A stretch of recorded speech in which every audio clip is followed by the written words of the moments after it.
Hello, and welcome to Dead Letter Movie Chat, Episode 7, recorded July 20th, 2014. I'm Tim. I'm Andrew. And we're going to talk tonight about something a little different, a documentary called These Amazing Shadows, which is about the history and somewhat the current state of the National Film Registry here in the United States. It's part of the Library of Congress. Mm-hmm. This is we found this streaming on Netflix, and thought it looked like would be an interesting watch. So, try not to get too much into the boring details about the history. They're actually much better presented in the documentary itself than what we could do here. That said, I found it very interesting, and I learned a lot about the process and how the films are selected as being significant, and how the language is intentionally kind of broad, so it errs on the side of being more inclusive rather than less. Which seems to be a rare thing when it comes to these kind of, inclusion things. They'll be like, oh, that's not highbrow enough. It's like, this is very much a very popular culture savvy group. They don't just select films for their importance in a technical matter, but they also look at it from how, audiences have reacted to it over the year, how it became part of its own, cultural lexicon, or its own, lexicon, yeah. I was about to say vocabulary, but that's the same word, basically. But yeah, I think that's a very neat thing about this, about the Library of Congress. I mean, our money goes to this, our tax paying goes to this, and it's people that sit around saying, this is important, this is a good thing for us to have in our collection, that shows that this has had a big effect on Americans and the world to another extent. It's, I don't know, it's very interesting. I like the fact that they will have, a little movie about a man showing how he can sing with his duck, as well as Citizen Kane, Yeah. The thing I felt like it was really cool that this movie showed us is that they didn't just talk about standard narrative studio films or independent films for that matter. They also talked about little demonstration movies, like the very first thing ever filmed is in there, and there's also some really neat, that guy singing with his duck is in there. There's also home movies that people have. Some woman took pictures of her hometown during the 30s, and those are in there because it just shows what this place looked like. It's very important to show the history of America. Yeah, just kind of wandered around town filming, whatever, the factories and the farms and the local people. Just that one particularly was kind of astounding to me. How does a National Film Registry Board find out about a piece like this? How does it get in their hands? I mean, that's incredible. I mean, I agree absolutely. That's significant because, I mean, while there probably were, and to a lesser extent still are, a lot of films out there like that, this one is a snapshot of that time, and somebody had the cognizance, the forethought to say, film as a medium allows us these snapshots of our culture, if not necessarily our history, going back well over 100 years at this point. Mm-hmm. So the actual specific language that they have for selecting films is, quote, culturally, historically, or aesthetically significant. So, and culture is a broad thing. There are lots of different cultures, even within America, and communities within communities. So there's lots of room for that, and one person's aesthetic is different from another's. Mm-hmm. Another thing that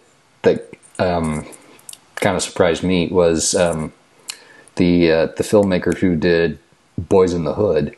Oh, yeah, John Singleton. John Singleton.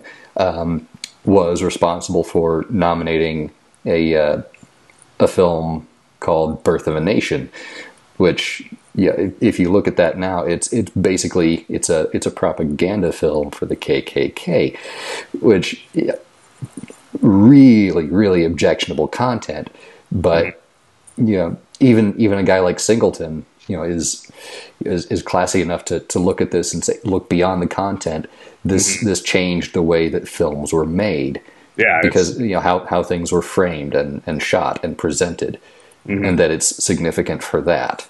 Yeah, I mean, that film is like it's 3 hours long and has all this drama, and all. It's like, you know, a lot of it sets up a blueprint for how to make an epic film, and that's as annoying as the content is, that's actually very important.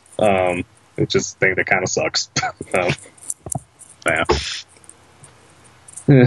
But I think that's really neat that we get to see the kind of people that also nominate these things, like, you know, like a guy like John Singleton, or, you know, throughout the film, there's you get to talk to a lot of people who are on the board and who mention and nominate things, and I think that it would be really fun to be part of that. I don't know how one gets to become part of that, but I think it would. Yeah, I'm a little curious about that myself. Yeah. But the other good news, and I feel we should bring this to the attention of our audience at home or wherever they happen to be. Thank you, Internet. The public can participate. These are our American tax dollars, and this is our Library of Congress. This is our National Film Registry. You can nominate films. All you have to do is email them. There are a couple of restrictions. You know, you can only nominate so many in a given year. Wait until the next one. They actually prefer email. They do have a mailbox, you know, an actual physical mailbox. So you could write them a letter if you felt so inclined, but they actually prefer email. So, you know, so watching this documentary got me a little more interested in this. I mean, I was aware of its existence before. Every now and then you hear some cult kind of film that, hey, this is part of the National Film Registry now. I think the first time I remember being aware of it and it sticking was a couple of years back. James Cameron's The Terminator was named and selected for the registry. So it's like, hey, you know, that makes sense. That is a culturally significant film. A lot of things were different after that movie. So it's true. The first time I had become aware of it from just like looking at films on Wikipedia. Just it seems to be like at the end of the introductory paragraph, and for a lot of things, like, and in some year this was selected for the National Film Registry. I don't know, maybe that just says I have very good taste in film, supposed to have whatever. But yeah, I think it's a really neat thing. A few years ago I was reading about Groundhog Day, because I watch Groundhog Day every day on Groundhog Day, and I decided to look it up, see if there was any trivia I didn't know about. And apparently some film critic, the library, this part of the library had just started around the time that Groundhog Day came out, and one of the bad reviews that Groundhog Day got was like, well, this will never be included, and lo and behold, it is. I'm curious now. Let's see. I've got the list here off to my right. And Groundhog Day was named to the list in 2006. So 13 years after it came out. Yep. But there it is. There it is. Well, that's 3 years after it became eligible. So I mean, yeah. It must be at least 10 years old. And they made it seem kind of like a rare thing if it was 10 years old. Like they made it seem like a rare thing that films that are 10 years old get it so quickly. It happens, but not too much apparently. Which is fine. It's just an interesting little tidbit. I thought the film that we watched about it was very interesting. I thought the way they made it, the way they presented it, the way that it was shown was very informative, very an interesting kind of documentary, which is kind of like, sounds stupid in this day and age when everybody's making documentaries, but they're still like... Everybody meaning Ken Burns. Everybody, yes, Ken Burns. Yes, I mean they don't do the Ken Burns stuff. I mean they keep it very interesting. They keep it very tight. They keep it very informative and interesting. So, like, I thought it was just damn good joy to watch this movie. Yeah, And you could tell that not only the board, but also the people who work for the library in the registry itself, preserving these films, are really passionate about their work. yeah, and really just love the medium and everything about it. So really that kind of puts the whole thing right in our wheelhouse. So that said, I think I was a little predisposed to maybe like this film than yeah, that's probably true for me too. So yeah, a little bit of bias going in maybe, but I really like this. Like I said, it's on Netflix streaming right now, as of this recording anyway. Yeah, Yeah, it's a good way to spend a little bit of time if you're into film at all. So yeah, getting me interested in all of this, I started looking at the list of registered films, some myself, and like you said, there's everything from some of these home movies and some of these brief little short sound demos. The guy with the singing duck, that was, I mean, wow.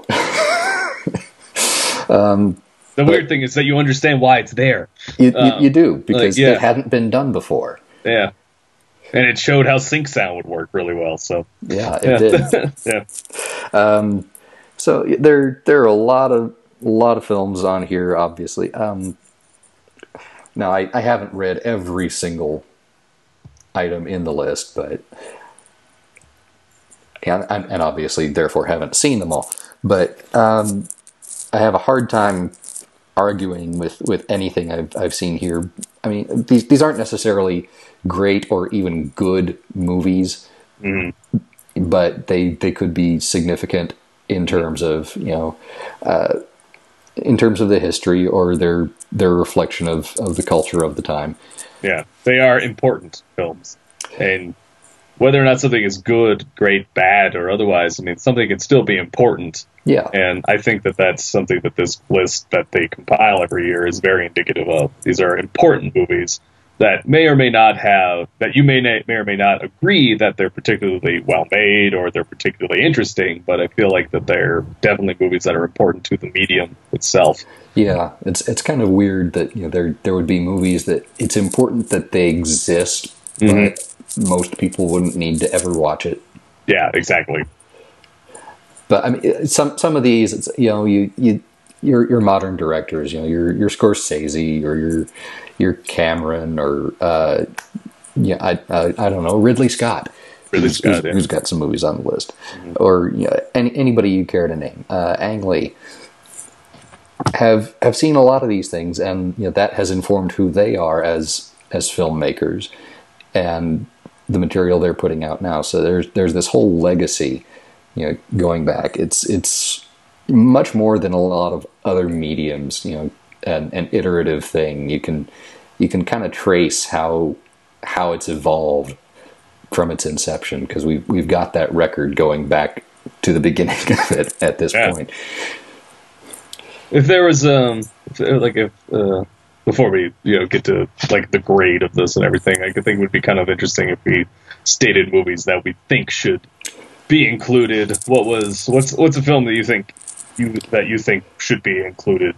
Well, yeah, I was about to get to that. Thank you.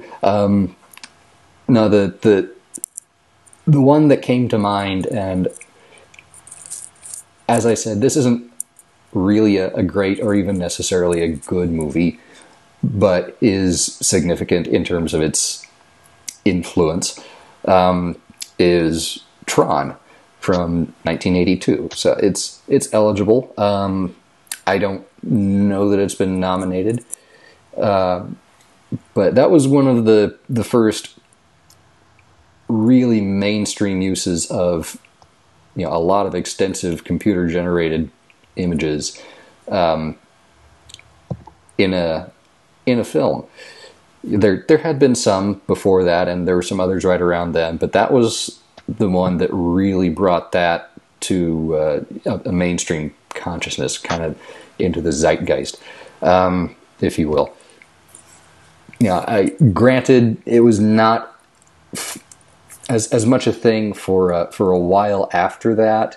I mean, that was kind of a curiosity even then. Mm-hmm.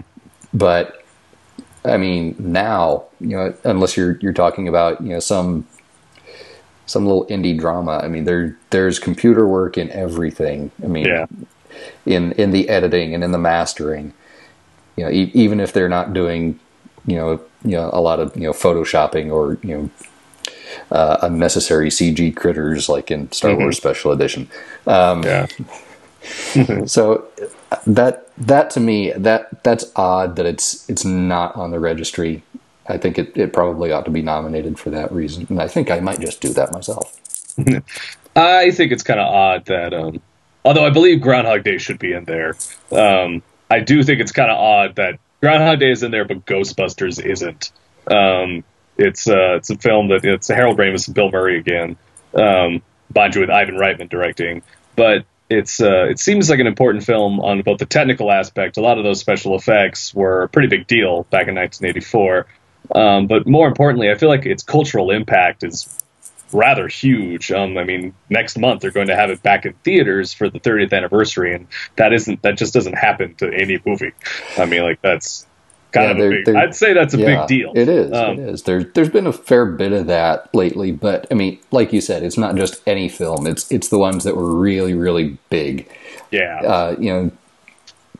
Back to the Future, Top Gun, and lately there have been a lot more screenings of even older classic films. More in the vein of like say Ben-Hur or oh cripes, what else? Well, now that you're able to do everything in a digital format, like the studios just give you this little hard drive type thing when you go, so it's a lot easier to see these big important movies that are restored, where they don't have to give you a print that's very expensive and very fragile. I mean, like, on one hand, like, the film guy is like, oh, that's so depressing. Print, like, celluloid is so cool. But another part of me is like, well, yeah, but celluloid also burns like that. And, like, I understand. It's it makes sense, but it is different. Yeah. If you know what you're looking for. In some ways it's better. Like, on a film print, I got to where I can always I notice the reel change because there's that big dark oval that lasts for a couple of frames. And, Yeah, I think Fight Club helped a lot of people learn about that. Another thing I think that would be a good thing to add to this, and I thought about this because I like the fact that they have little things involved, like the Let's All Go to the Lobby film. Yeah. Is included. And I think, because they don't have any trailers in there, as I could see, I think it would be really interesting if they put and I actually think this is an important little piece of film, is the trailer for Alien. Alien itself is in the registry, but I think its trailer is also it's a perfect teaser. I mean, like, it's very well made. It really makes you want to see the movie, and I think that it's very important to how you get people excited to see something.